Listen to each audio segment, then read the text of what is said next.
तो यहां कहा गया ब्राह्मण श्वेत मट्टी का शिवलिंग बनाए, वैश्य पीली मट्टी का शिवलिंग बनाए, क्षत्रिय लाल मट्टी का शिवलिंग बनाए और शूद्र काली मट्टी के शिवलिंग का निर्माण करे।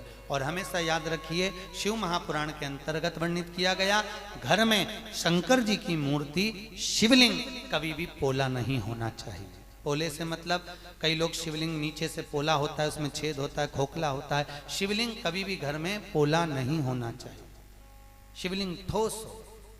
वैसे तो शास्त्र कहता है कि जितनी भी घर में मूर्तियां हमारे घर में होती हैं, हम मूर्तियों की पूजा करते हैं, वो मूर्ति पोली ना हो, चाहे लक्ष्मी जी हो, चाहे नारायण हो, चाहे ठाकुर हो, पोले ना। क्यों? क्योंकि जिसके घर में मूर्ति पोली होती है उसके यहाँ 1 रुपये कमाओ 1.25 रुपये खर्च वाला काम चलता रहता है। घर में पैसा नहीं टिकता है, कितना भी कमाएगा वो पैसा खर्च हो जाएगा, घर में टिकेगा नहीं, आया गया आया गया। घर में अगर मूर्ति पोली है तो। अब दूसरा वर्णन यहां किया गया कि घर में मूर्ति भगवान शंकर का स्वरूप या कोई भी मूर्त घर में कितनी बड़ी होना चाहिए।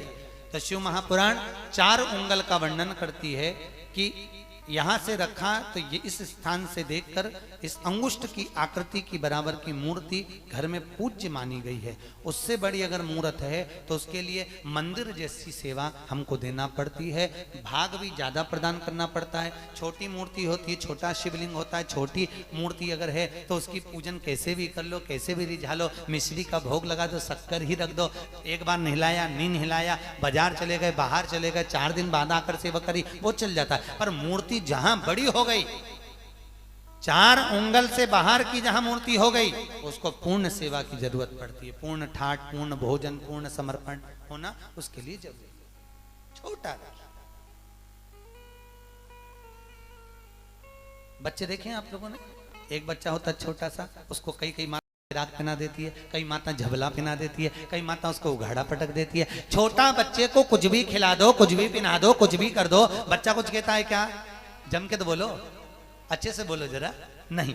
और बड़ा बच्चे को तुम कुछ पहनाना चाहोगी पहनेगा, उसके पाँव में नेल पॉलिश लगाओगी पहनेगा। 14 साल का लड़का, 15 साल का लड़का, नहीं माँ मैं नहीं लगाऊंगा, मेरे को नहीं लगाना, मैं अपनी मर्जी से कपड़े पहनूंगा, मैं अपनी मर्जी से। तो जब भगवान का स्वरूप बड़ा हो जाता है उसको मंदिर जैसा पूज्य मान होना पड़ता है। और भगवान जब छोटे होते हैं, चाहे शिवलिंग हो चाहे लक्ष्मी हो, जितनी छोटी मूर्तियां होंगी उतना सेवा के क्रम में आनंद होता है, उतना आनंद सेवा के।